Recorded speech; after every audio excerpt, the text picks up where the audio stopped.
En nuestra enseñanza anterior habíamos comenzado a hablar sobre el significado profético del año 2020. Hoy, dentro de esa misma perspectiva, deseo referirme a la influencia que puede tener sobre nosotros la década que tenemos por delante.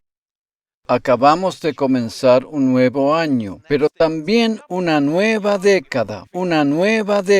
Es imposible poder imaginarse todo lo que puede suceder en una década, ¿verdad? ¿Cierto? Si miramos hacia atrás, nos damos cuenta que en los últimos 10 años ha habido un tremendo avance en todo lo que tiene que ver con la tecnología digital, lo cual era imposible de siquiera suponer al comienzo de la década. Muchísimas cosas de la tecnología moderna que utilizamos a diario y que hoy vemos como algo normal, común y corriente, no existían hace 10 años atrás, ni que hablar si miráramos hace 2 décadas más atrás todavía, al comienzo del año 2000. Por lo tanto, es casi imposible imaginarnos lo que puede llegar a suceder en los próximos 10 años, tanto en las cosas buenas como en las que no lo son tanto.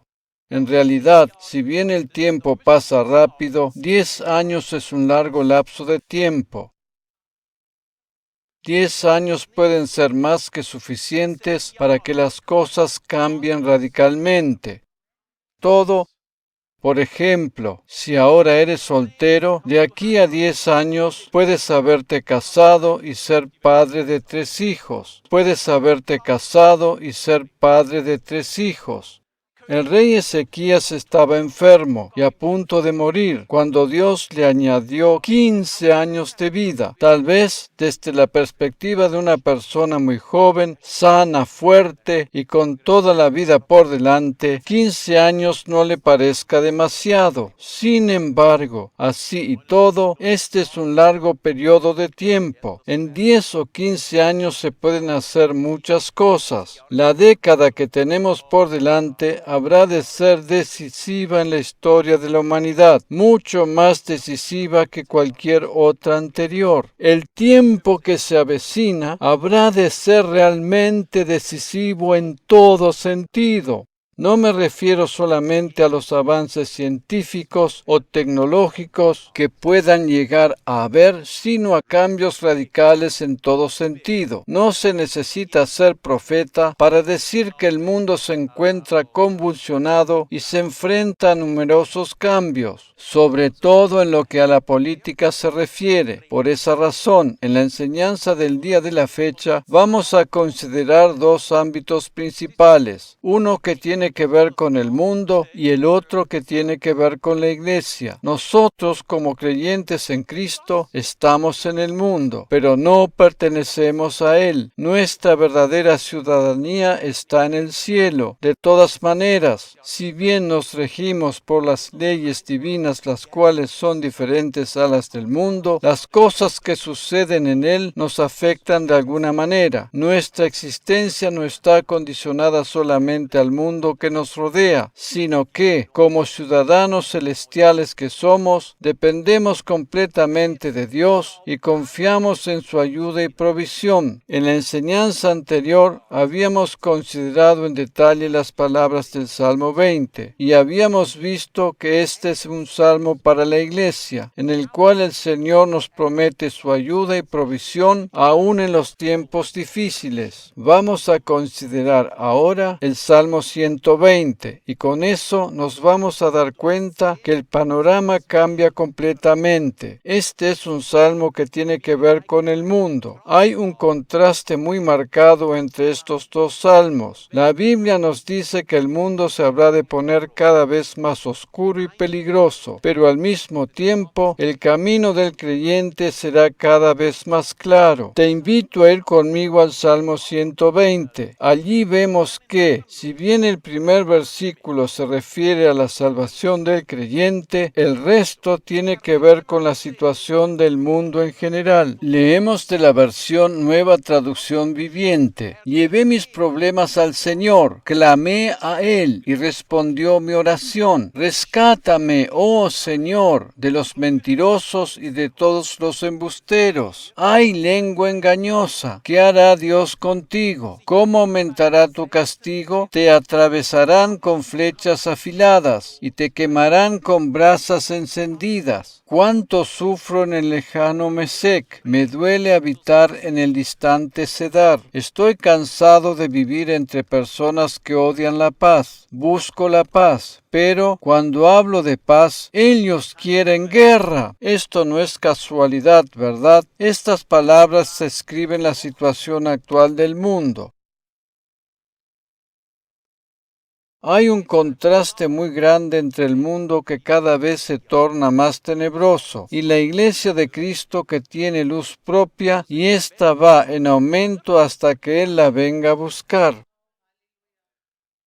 Si bien el mundo se torna cada vez más peligroso, no tenemos que tener temor porque el Señor promete ayudarnos en el día de la angustia. ¿No es maravilloso saber que Dios nos protege y nos sostiene mientras estemos en este mundo, el cual se rige por principios completamente diferentes a los suyos? El apóstol Pablo dice que Satanás es el Dios de este mundo. Él es el autor y causante de la muerte, destrucción y perdición que vemos a nuestro alrededor. Las cosas malas que suceden en este mundo no provienen de nuestro Dios, sino de Satanás, el Dios de este mundo. En el reino de Dios hay salvación, paz y justicia. En el reino de Dios hay salvación, paz y justicia. La Iglesia de Cristo, la cual equivale al reino de Dios en la actualidad, aunque está en el mundo, está protegida y guardada por su poder. La Biblia dice que nadie nos puede arrebatar de las manos de Dios. Estamos en el mundo, pero no pertenecemos a Él. Dicho de otra manera, la Iglesia constituye en sí misma un universo diferente. Allí está la protección de la cual nos habla el Salmo 91. Nosotros, como creyentes en Cristo, si bien vivimos en un mundo sumamente peligroso, estamos amparados y protegidos debajo de las alas del Omnipotente. Durante la próxima década que acabamos de comenzar, habrá de haber dos ámbitos decisivos que tendremos que tener en cuenta. Permíteme mostrarte por medio de la palabra de Dios lo que habrá de ser decisivo para nuestra sociedad, mundialmente hablando, en los próximos 10 años. Permite mostrarte por medio de la palabra de Dios lo que habrá de ser decisivo para nuestra sociedad, mundialmente hablando, en los próximos 10 años. No me refiero en primer lugar a la Iglesia, sino a la sociedad en general, lo que de alguna manera también va a tener una determinada influencia sobre nosotros. En realidad, pensamos que este no es un tema que tendríamos que tratar en la Iglesia y además no nos agrada hablar de ello, pero no lo podemos obviar. Por tanto, permíteme expresarme hasta el final para poder hacerte una correcta opinión al respecto. Uno de los temas que nos afecta de una u otra manera es la política. El mundo habrá de ser influenciado positiva o negativamente de acuerdo a lo que suceda en la política. Si observamos los detalles que nos brinda la palabra de Dios, encontramos que no es casualidad que la primera persona que el apóstol Pablo alcanzó con el Evangelio fue un político. Hay que tener en cuenta que Pablo fue el que recibió la revelación del Evangelio de la gracia y el que lo llevó a las naciones gentiles. En su primer viaje misionero, Pablo alcanzó a un político, más precisamente a un procónsul o gobernador de una provincia, con el mensaje del Evangelio. Esto es lo que está registrado en la Biblia. El apóstol Pablo, a lo largo de su carrera y al cabo de unos cuantos años, realizó 3 viajes misioneros en total. Vamos a leer el pasaje que nos relata lo que sucedió cuando la iglesia le envió en su primer viaje misionero. En Hechos 13, versículos 4 al 13, leemos lo siguiente en la versión Biblia de las Américas. Ellos, pues, enviados por el Espíritu Santo, descendieron a Seleucia y de allí se embarcaron para Chipre. Llegados a Salamina, proclamaban la palabra de Dios en las sinagogas de los judíos, y tenían también a Juan de ayudante. Este era Juan Marcos, el mismo que escribió el Evangelio según San Marcos.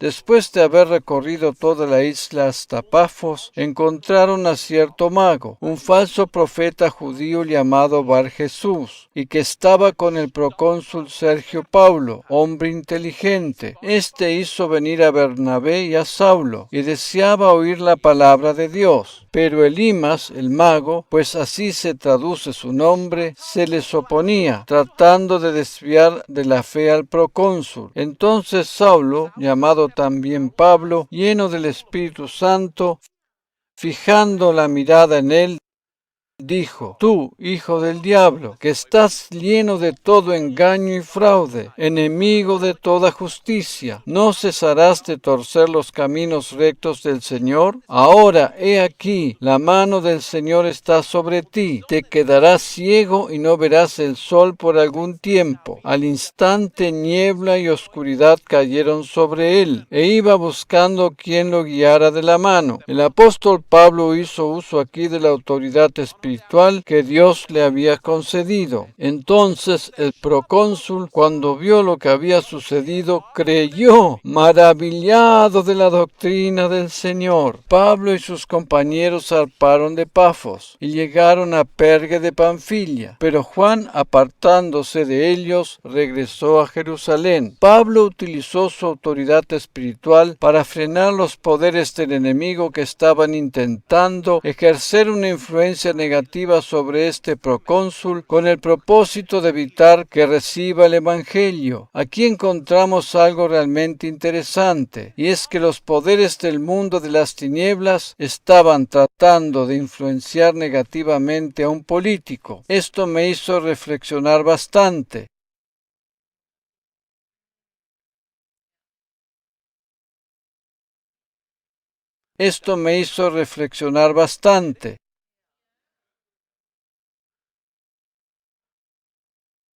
Y el Señor me hizo recordar otros pasajes de su palabra donde sucedió exactamente lo mismo.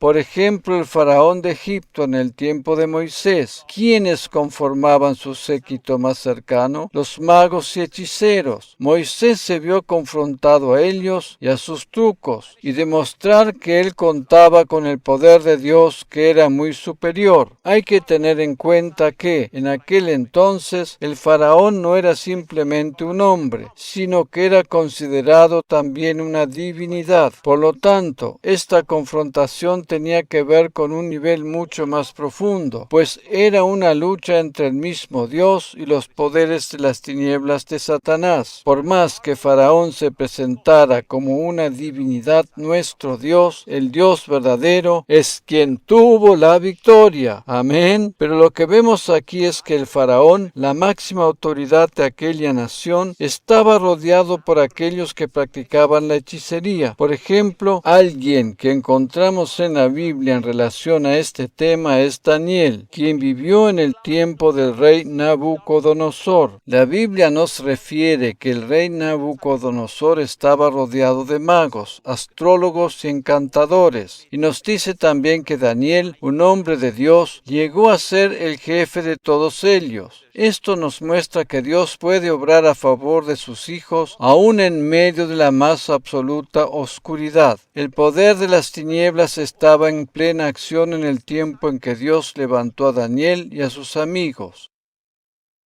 Pero lo que quiero enfatizar es que esos grandes políticos de aquel entonces estaban rodeados de consejeros enviados por el mismo Satanás. Otro ejemplo que encontramos en la Biblia es Nimrod, el primer poderoso en la historia de la humanidad. Ver Génesis 10:8. Nimrod, como primer imperialista, deseaba tener todos los pueblos de la tierra bajo su dominio, y para conseguir esto dio la orden de edificar la Torre de Babel. Con esta torre, que debía ser tan alta hasta llegar al mismo cielo, Nimrod tenía como propósito principal distorsionar la imagen del Evangelio que Dios mismo había escrito en el firmamento. La Biblia nos dice que los cielos cuentan la gloria de Dios y Él mismo escribió su Evangelio en los astros del firmamento. Es comenzando por Virgo, que nos habla del nacimiento virginal de Cristo, y culminando con Leo, que nos habla de su regreso triunfal como el león de la tribu de Judá. Si deseas saber más sobre este tema, puedes descargar gratuitamente la serie El Evangelio en el Firmamento de nuestra página de internet, iglesiadelinternet.com. Nimrod intentó distorsionar el mensaje del Evangelio en el firmamento, y esto derivó en la astrología. Estos son solamente algunos ejemplos. ¿Te das cuenta ahora por qué razón la Biblia nos insta a orar por nuestros gobernantes? La oración tiene el poder de frenar o detener el poder de las tinieblas, sobre todo la oración en lenguas. No podemos combatir los poderes espirituales de las tinieblas con medios naturales. Se trata de una lucha espiritual.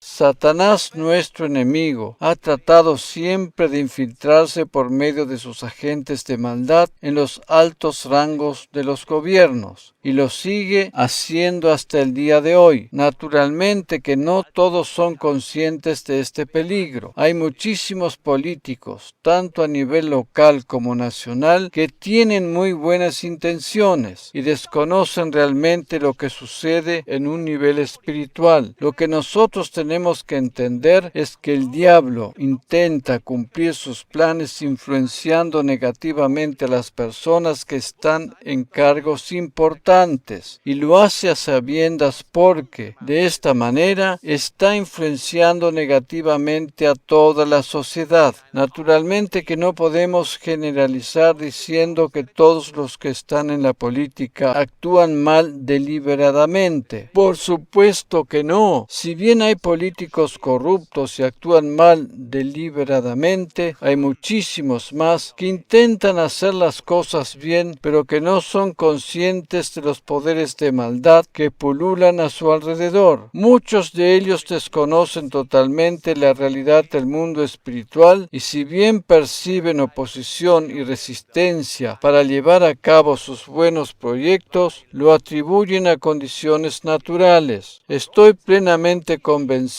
que el Señor nos quiere decir algo importante con esto que acabamos de considerar. Los viajes misioneros del apóstol Pablo tienen una relevancia muy importante para nosotros los creyentes. Él fue quien llevó el Evangelio a las naciones gentiles. La mayor parte del Nuevo Testamento fue escrita por él, y sus cartas están relacionadas con las experiencias de sus viajes misioneros, incluidas sus prisiones. La primera persona que fue alcanzada con el Evangelio de la Gracia y que está registrada al comienzo mismo de su ministerio es precisamente un político, a saber, Sergio Paulo, procónsul o gobernador de una provincia. De acuerdo al relato bíblico, vemos que Pablo fue guiado directamente por el Espíritu Santo hacia aquel lugar para contactarse con esta persona influyente en la sociedad. Este gobernador creyó en el Evangelio. Ver Hechos 13:12. Yo creo que esto tuvo una influencia positiva en su manera de ejercer la política, y solo Dios puede saber qué frutos trajo esto. Toda la influencia demoníaca en los ámbitos de la política habrá de traer consecuencias decisivas para el mundo y la sociedad en general en los próximos años. Estas no son naturalmente buenas perspectivas, pero no la podemos obviar. obviar. En toda esta situación hay algo muy importante que nos tenemos que preguntar, y es ¿cómo nos afecta a nosotros los creyentes? ¿Cuál debe ser nuestra posición al respecto? Hay una historia en la Biblia que nos indica cuál debe ser nuestra posición. Toda la información que recibimos constantemente a través de la política proviene de un extremo o del otro totalmente opuesto, y nosotros nos encontramos en la disyuntiva de no saber qué camino elegir. En el libro de Josué encontramos la respuesta. Cuando Josué estaba preparado para conquistar la ciudad de Jericó, se le apareció el ángel del Señor en forma humana y él ni siquiera se dio cuenta de que era Jesús. Cada vez que la Biblia hace mención a la aparición del ángel del Señor en el Antiguo Testamento, se refiere a la persona misma de Jesús en una preaparición antes de llegar definitivamente a la tierra con un cuerpo humano. Los teólogos denominan esto como preencarnación. A juzgar por su reacción vemos que Josué no se dio cuenta quién era el que lo visitaba. En Josué capítulo 5, versículos 13 al 15 leemos lo siguiente en la versión Biblia de las Américas. Y sucedió que cuando Josué estaba cerca de Jericó, levantó los ojos y miró, y he aquí, un hombre estaba frente a él con una espada desenvainada en la mano. Y Josué fue hacia él y le dijo, ¿eres de los nuestros o de nuestros enemigos? Y él respondió, no, más bien yo vengo ahora como capitán del ejército del Señor. Y Josué se postró en tierra, le hizo reverencia y dijo, ¿qué dice mi señor a su siervo? Entonces el capitán del ejército del Señor dijo a Josué, quítate las sandalias de tus pies, porque el lugar donde estás es santo. Y así lo hizo Josué. Recién allí se dio cuenta Josué que estaba frente a Jesús. Pues, ¿por qué entonces iba a actuar de esa manera y reverenciarlo? Dicho sea de paso, en el Antiguo Testamento debían quitarse el calzado como actitud de reverencia ante la santidad de Dios, mientras que en el Nuevo Testamento, el hijo pródigo que volvió a la casa de su padre recibió el mejor calzado como señal de autoridad y señorío. ¿Te das cuenta de la diferencia que existe entre la ley y la gracia? La Biblia nos enseña que el pacto de la gracia es mucho mejor que el pacto de la ley. Vamos a considerar lo que acabamos de leer. Josué, quien estuvo próximo a conquistar la ciudad de Jericó, no sabía si este extraño personaje que se le apareció era su aliado o su enemigo. Dicho de otra manera, y utilizando los términos actuales, es como que Josué quería saber a qué corriente política pertenecía este hombre que se le había aparecido. En la respuesta del Señor nos damos cuenta que no se trata primordialmente de estar a favor del uno o en contra del otro. La cuestión fundamental no tiene que ver tanto con favoritismos políticos, sino que radica en que sepamos distinguir y ubicarnos en el lugar correcto. ¿Estamos del lado del mundo o del lado de Dios? En todas las cuestiones que suceden en el mundo es como que el Señor nos preguntara, ¿estás a mi favor o en mi contra? Siempre que nos pongamos del lado de Dios, Él habrá de enviar a su ángel para que luche por nosotros. Hay algo que es mucho más superior y que está por encima de lo que vemos con nuestros ojos físicos. Naturalmente que como ciudadanos de un país democrático tenemos el derecho a elegir los candidatos que creemos convenientes para que nos representen en la política, y es bueno que hagamos uso de ese derecho. Cada vez que vamos a votar tendríamos que considerar primero si deseamos ponernos del lado de Dios. Esta reflexión nos ayudaría a evaluar más claramente al candidato y sobre todo las ideas o planes que presenta para su futuro gobierno y poder así tomar la decisión correcta. Estoy plenamente convencido que la dirección en que se mueva la política en los próximos 10 años habrá de tener una influencia muy significativa sobre el mundo en general. Sin embargo, si bien la iglesia está en el mundo, no pertenece directamente a él. Amén. Continúa en parte 2.